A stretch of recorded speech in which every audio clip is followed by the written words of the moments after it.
A high school education is supposed to prepare students for the real world. However, for many students, the reality is that they graduate without any real world knowledge of personal finance. This is a problem because personal finance is one of the most important life skills that somebody can have. The COVID 19 pandemic has highlighted how many American adults live on the financial edge. And this has boosted ongoing efforts to make financial literacy a mandatory part of high school education. This month, we're celebrating the 30th anniversary of the National Endowment for Financial Education. NEFE champions effective financial education. They are an independent, centralizing voice providing leadership, research, and collaboration to advance financial well being. NEFE envisions a nation where everyone has the knowledge, confidence, and opportunity to live their best financial life. To honor this special event, I've invited some of the staff from NEFE to discuss some of the most recent topics and statistics from polls they have conducted that are impacting the personal finance space. We'll also talk about how financial literacy helps shape their personal lives, both the good times as well as tough moments. In this episode, I chat with Emma Donahue, NEFE's Manager of Policy and Advocacy, who focuses on advancing NEFE's policies around K-12 financial education mandates. All that is equal is not always equitable. We discuss the importance of starting a financial education early to empower kids to learn about money. To learn more about NEFE's recent article, Not All Mandates Are Created Equal, a 2022 legislative recap, visit nefe.org or click on the link in the show notes. I hope you enjoy part 3 in our 5-part series of NEFE in November with our special guest, NEFE's Emma Donahue. I'm Bob Wheeler, and this is Money You Should Ask, where we explore why we do what we do when it comes to money.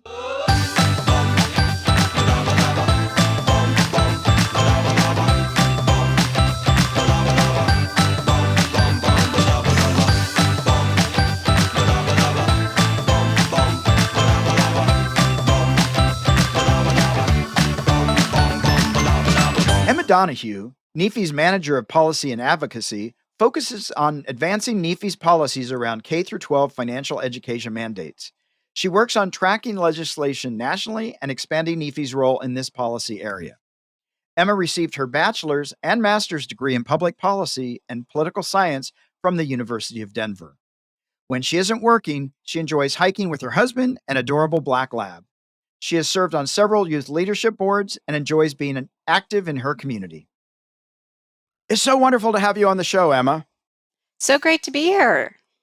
Well, I'm excited because NEFE is celebrating 30 years and financial advocacy. And so I just really appreciate that we get to join in that celebration in NEFE in November. It's great to have you join us. We're really excited about our 30th anniversary and, doing some great things this year to make sure everybody knows about it. And you are the Manager of Policy and Advocacy. And I'm wondering, what is your primary focus as the Manager of Policy and Advocacy? So my primary focus is really looking at K-12 financial literacy requirements. And we are looking across the country to see what states are doing right now, what states are looking at doing. Our goal is really to make sure that every kid across the country gets a quality financial education course. And so we are working to see what's been done well, what needs work, and where we can be helpful in the process. And you have a program, FinEd 50. And so how is that changing how financial education is being implemented across all 50 states?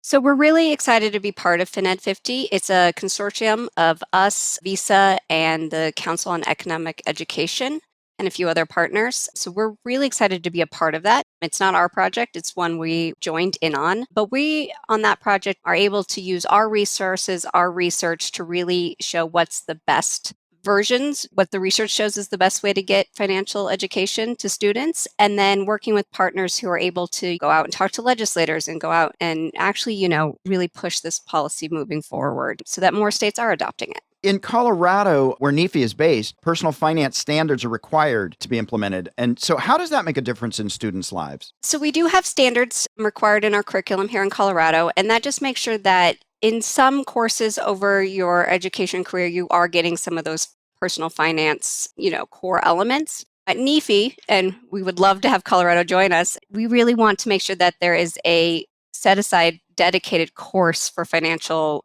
literacy and education that every student has to take before graduation. That's really our goal across the country and in here in Colorado. It's great to have it embedded in courses so at least students are getting it, but this really needs to be a primary focus for students before they're leaving high school so that they know how to make good financial decisions as they're entering college and, starting their careers. And how do you get people started early? Like, I'm going to do a shameless plug here. I just wrote a children's book. I'm doing this series on financial literacy called Financially Fit Kids. And I'm just trying to make stuff fun for 5, 6, 7 year olds to like not make it like, oh, we're having that serious talk. But how do you start to engage people and when do you start to engage people? We think that you can engage students as early as kindergarten or before. Kids understand that money in a very interesting concept when they're very young. You often hear about kids like go to the ATM with their parents and they just think it's the magic money machine that like spits out money and don't understand that like you have to work to put it in there first. So there's really easy ways you can start talking to kids very early on about ATMs and money and paper money and how kids, they want to buy a piece of candy, like explaining how that works. There's really easy ways that are age appropriate to really bring in finance in a fun way. We've seen some great programs across the country that are really, very young kids focused to really get them to learn about careers and jobs and that's how you make money and, all of those things. And so there's great ways to do it. And it's never too early to start talking about money. And we should be making it in a fun, happy way because money shouldn't be stressful for everybody growing up. It shouldn't be the thing like, oh, we have to have the big serious talk. It should be something that's just part of your life and that you talk about easily. So the earlier you start, the easier it is. I just want to mention again that you said age appropriate. I think that's so important because it doesn't mean you go home to the kids and go, we're not going to have rent covered next month. I know you're 6, but you're going to start working, right?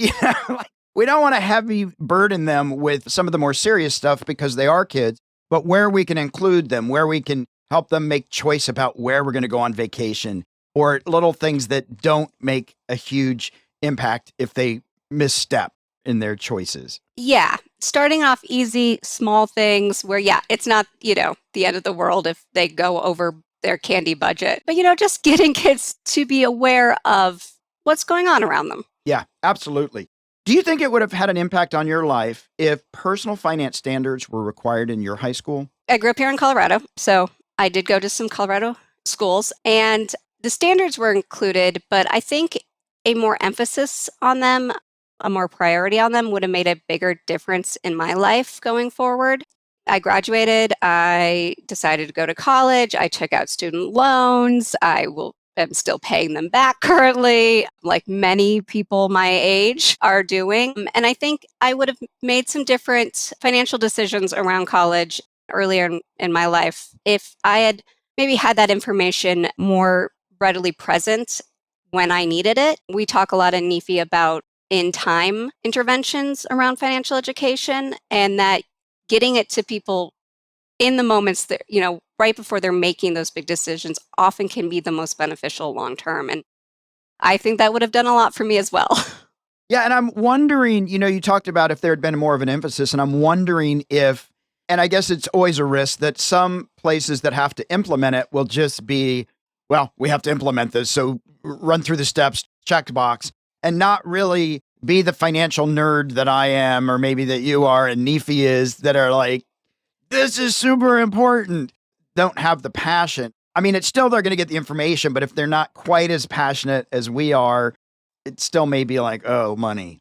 You can't get people always super excited about, finance and money and data as maybe the two of us get excited about it, and NEFE definitely does. But just presenting the information, having it, not just lost in another course where it's easy to ignore, having it presented very at the forefront for students, we really do see can have a lot of benefits, whether they're willing to, be excited about it, they're at least absorbing some of it, and that can go a long way. And, at NEFE, we really want, as more states are requiring a financial literacy course for high school graduation, we want to make sure that those requirements have the resources behind it and have the teacher development behind it so that the teachers feel prepared and excited to teach it. And that goes a long way to getting kids prepared and excited. especially high school kids who are not always, they're too cool for things, trying to help them understand and care about financial empowerment is so important. And there's a lot of ways that it can be real world examples for high school students. A lot of high school students get their first job and, then they have to start paying taxes and they have to be, part of that system. Even if we're just teaching, like, here are like things you legally have to do. So here's how to do it well.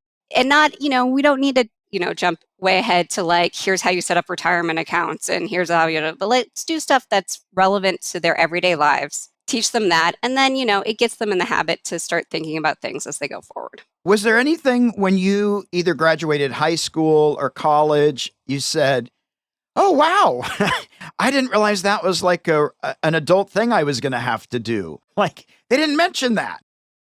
I mean, I feel like we all have some of those moments where you're like, huh, or you didn't realize how involved it was going to be before you got there. I think as people are leaving college and, maybe starting their first real job or their, first big full-time job, you don't always think about the benefits that your employer is offering and make sure that you understand them and that you're getting the most out of them. And so I think a lot of you get there and you're like, oh, well, I get healthcare and I get this, but are you really looking at what's being offered? Are you really getting the best version opportunity for yourself? And so I think, if you have a better understanding of like how matching retirement accounts work and all of those things, like, yeah, it's money out of your pocket today, but, you might understand that it really is going to be a benefit in the long term as compared to, the extra $20 right now. I mean, I was guilty of that too. You start making money and if you can just adjust and realize I wasn't making the money before, so I could probably still live without it a little bit. So let me put some money in the credit union, or let me put some money in retirement, or let me start putting money in a Roth IRA if I qualify. And some companies will pay for additional education or will pay for certain things that you're just letting them pass by. And some of them are tax-free or non-taxed, and that's cash in your pocket. Definitely. And yeah, so I think understanding, what you can get as an extra benefit that's not costing you anything that would be really helpful is really important. And I think a lot of employers try to do a really good job of explaining what their benefits are, but they don't know what your background is, what information you're coming in with and not. And so they don't always think to tell you everything that, because, employers are like, oh, I assume you know this. And it's like, no, I didn't get that part. So I didn't get the memo. yeah. Now, going back, let's say I'm a teacher, I'm listening to this, and I'm a teacher, and I realize, man, I want to help my students get the financial education. I want to help them hone their financial literacy skills. What resources could a teacher turn to begin implementing financial literacy in their classroom? There's a lot of great resources out there that often a lot of them are free for teachers. We work with a lot of organizations that are providers. Jumpstart Coalition has a lot of great resources out there on their website and often will link you to other resources that aren't theirs, but that they connect with. There is the Council on Economic Education. They have some great resources out there. They also have some great overviews of what states are doing now and not doing right now. But for teachers, also check out our website, NEFE.org. There's some connections there to help find other resources for teachers and educators. And so there's lots of information out there. The Federal Reserve puts out some great programs for teaching students. There's some great government resources as well. So there's lots of options out there that are free or low cost that teachers can really implement on their own. We see a lot of teachers implementing financial literacy even without being told they have to. And so we love to see that and make sure that they have what they need to do it well. Is NEFE able to tell when people have access to this kind of knowledge or the awareness of this stuff that it's made a difference in the students' lives? We are starting to really get some more in-depth research around that topic specifically. Tracking students for the long term can be the one challenge in getting some good data on that research is, you got to keep following people after they leave school, and sometimes that's a challenge. We're starting to look at some of that, but we did some public opinion polls a couple months ago that said that about 80% of individuals who were polled would have liked to have had a financial literacy course while they were in high school and think that students today should at least get a semester worth of that course before graduation. So there's definitely public demand for it out there right now. I don't know if NEFE has gone into this yet, into specifics, and maybe just your own personal experience. Is it understanding how to manage debt? Is it learning how to save? Like, is there an area where most students come out saying, doesn't all money just come from ATM machines? Like, are there some certain areas where we know there's just this surprise when they enter responsibility world that, oh man, I had no idea. I think I think we see the most, especially, you get your first job in high school, is how much taxes get taken out of your check. Ah, People are not prepared for, they're like, oh, I make X amount an hour, and they, do the math. I work this many hours, and then they're surprised when their check is, a couple $100s shorter than that. So I think really understanding taxes of what comes out of your paycheck and what you might get back at the end of the year when you file your taxes, what is just part of, building towards Social Security for your future. But I think a lot of times we see that is a huge surprise, is they're not making as much money as they think they are. that is so interesting. It's interesting because I have clients that are successful, older. They've been working for a while. And one year they'll have $100,000 at 1099. And one year they'll have a W 2 with $100,000. And they can't understand why they owe significantly more on the 1099. And they're like, I made the same amount of money. Like, well, you didn't have any taxes taken out at all. And it's such a disconnect. That's really interesting that you mentioned that because I see it all the time in my tax practice. It didn't even connect the dots. Yeah, I was a 1099 employee for a very long time. I ran my own business. When you're working for yourself, you have to pay those taxes. And I think a lot of times that is not calculated into people's thoughts as they're going about their business. And that at the end of the year, that's going to hurt. It is because they're going to come. I'm always amazed. Some years clients will say, now, when is tax deadline this year? Pretty much April 15th, give or take a day or two, every single year. It's not really going to change.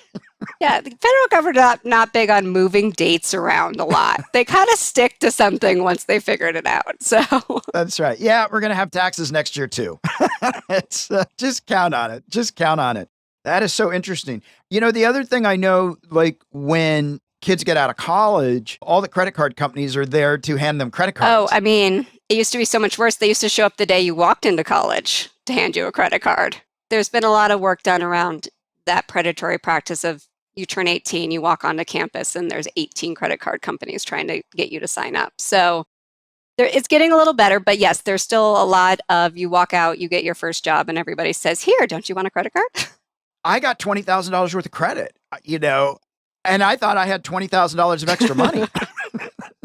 I also did not handle credit cards well in college, so I understand. And yeah, it's been something I've had to fix over the years. And, we're trying to make it so we're getting people the education before they make the poor decision, not after. And, even if we all make poor financial decisions in our lives one way or another. And it doesn't mean that you're bad at money and that you can't ever get above it. But, we all make them and we all learn from it, but we're trying to make it so people don't have to learn quite as the hard way anymore. Yeah, absolutely. And I think once there at least starts to be awareness of something like taxes or credit card debt management or saving, at least if it's in the room, it's been spoken about, oh, well, maybe that's a resource. Maybe I can go ask somebody about that. Because like I know my parents, they just didn't have the knowledge. It's not that they didn't want to share it with me. They didn't know. And they didn't know that I got offered $20,000 worth of credit card debt that ended up probably costing me $35,000 by the time I paid it all back. And so the more we know that there are allies, that there are places like NEFE, that there are other financial literacy organizations out there that want to help, that want to empower people, that we can ask for help. I think for me, I know that I felt it was so personal. I didn't want anybody to know my financial situation. I needed everybody to think I had it dialed in. And so I didn't want to ask for help because then what if they think, oh my God, Bob didn't know that, right? The shame. And so I'm just going to stay quiet. It's very common in our society. You don't talk about money, you don't talk about politics, and you don't talk about religion. And in some ways, that keeps people quiet about issues that they don't necessarily need to be. There are resources out there. There is a way to help you. There are people who definitely want to help explain the answer before you make a decision. I think a lot of, what we do at NEFE is making it more comfortable to talk about all of these issues. And that just because, you took out a lot of credit card debt doesn't mean you're the bad person. It's that it was easy. It was there. And credit card companies definitely don't share that interest rate when they're trying to push you for that new car. Earlier, as talking about, kids and young children, the more we're talking about this earlier, the less it becomes an issue, the less that it is a stigma, and that the more we can be open about what's going on. And that, a lot of these decisions for individuals seem good on paper, but you're not looking that the company is being predatory, that they are doing things that, while legal, aren't really the best for the consumer, and that it's not just your decisions, it's those companies and those institutions' decisions that are affecting you as well. And I would think in the long run, even though I know in the short run they make profits, but in the long run, I would think they'd want to be empowering their consumer base, their customer base, so that they will have even more money to spend later on. And so the more we can help everybody as they're growing into their full being, is to be able to give them resource and give them tools so that they can make more empowering decisions. And everybody's going to win in the long run. Yeah. The more information doesn't hurt. It helps you make even better decisions going forward. It helps you build toward your goals. It's really great. At NEFE, we believe in making sure there's good factual information out there about all of these topics that people can easily find and use. What would you say for yourself, the biggest piece you wished you had known about? I mean, I know we talked about the tax and stuff, but for you personally, when you got out there, man, I wished I had known a little bit more about this. I mean, definitely student loans is going to be on the top. I was lucky to go to a great college, but it was a private university, so it was expensive. And I definitely took out a lot of loans, and in ways that were not maybe the best decisions, of going to the private route instead of looking to see what other subsidized loans were available, what other grant programs were out there. Just knowing more about that there's so many ways to finance college, but a lot of them aren't talked about because it's the big banks pushing their loans that get the most attention, and not the smaller grant programs, the things you have to work maybe a little harder to get, but you don't pay back as much at the end, or you're getting a much better deal, but you have to do a little work to make it work for you. So I think that would have been a big thing. And then, definitely credit card interest rates. That $5,000 they're offering you, it quickly can turn into 20 with those interest rates. And that, staying on top of that and not letting your balance get high, and how that affects your credit score. I mean, I think something I'm still working on today of trying to figure out is how credit scores work in the real world. Because we all understand, Yeah. theoretically what they're supposed to do, but all of a sudden, you pay off this thing and it helps your score, but then you pay off this other thing and it doesn't help your score as much. And so figuring out how to be proactive around your own credit scores, your own on paper, what you look like on paper, is really important. I think not enough of us get that information early on. Yeah, it's so important. And it's funny when you're talking about the interest rates or not knowing. I think about my clients that will say, I don't want to pay a lot of tax. And then they are able to legally show that they don't have as much income. We are aggressive on depreciation and a bunch of stuff. Then they go to the bank and they're like, Bob, I can't get a loan because my income's too low and my credit score needed to be this. Well, it's sort of one or the other. So if you want to have the loan and you need to qualify, then we're going to have to look at maybe not being so aggressive, or you're going to have to show some other things. So there's so many pieces to the puzzle as we're trying to get a good score, get a loan, buy a house, manage our debt. There's a lot to being a responsible adult, and it's worth it. And the more we can give tools to younger people, the better off everybody's going to be.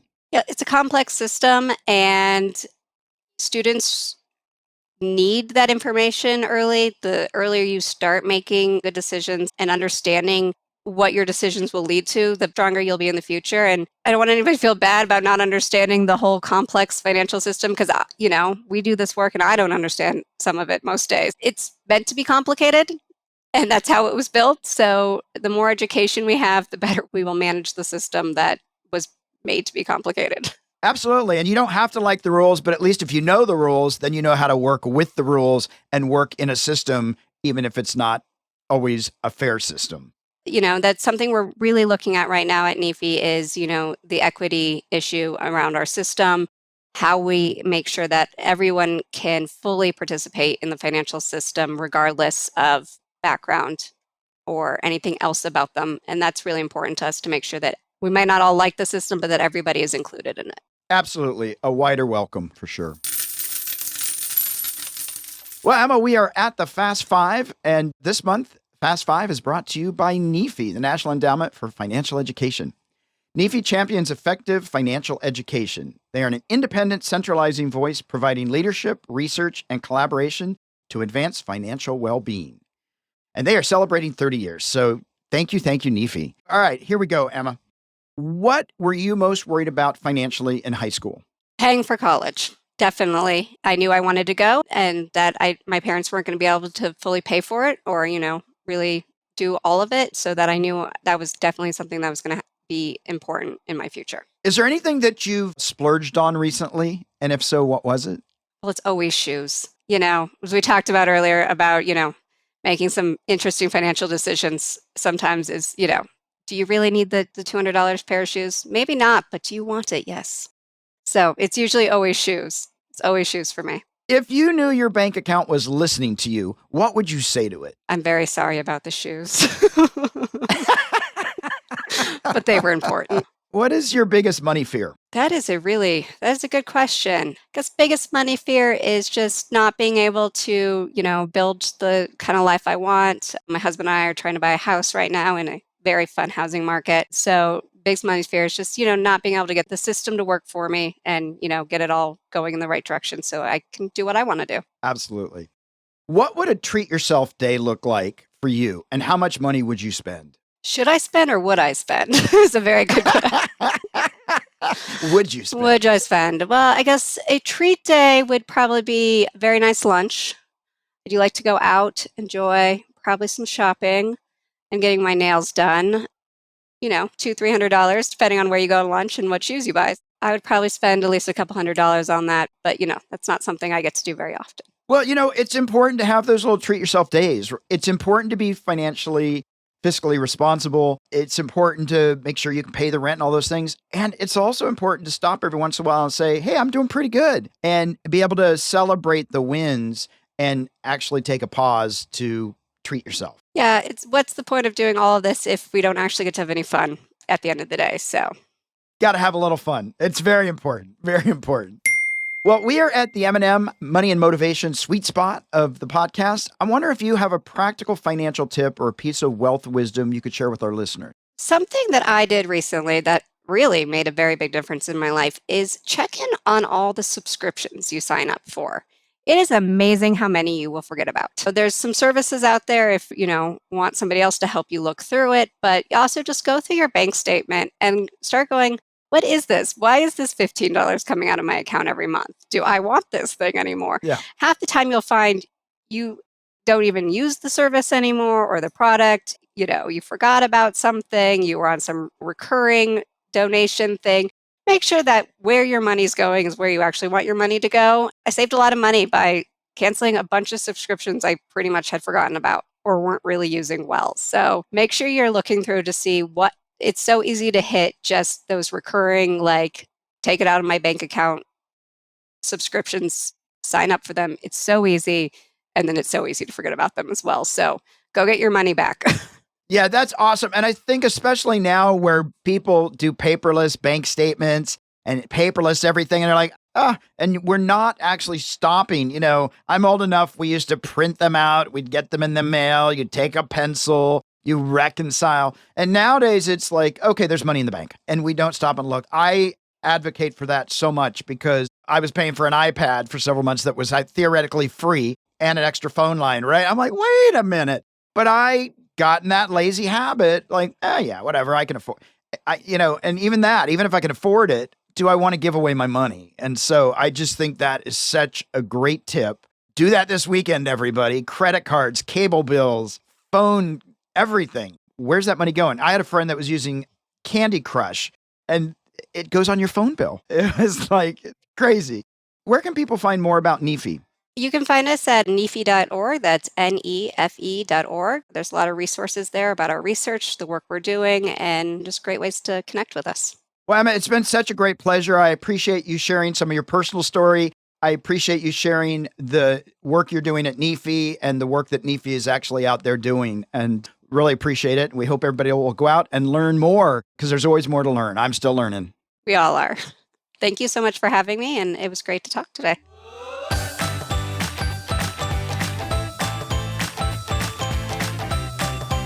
We hope you enjoyed this episode. Did you learn something new about your relationship to money today? Maybe you have a friend who has some financial blocks or beliefs that are holding them back. Please share this podcast so they too can get off the roller coaster ride of financial fears and journey towards financial freedom. To learn how to have a healthy relationship with money, visit themoneynerve.com. That's nerve, not nerd. We'll be back next week with another perspective on money and the emotions that bind us.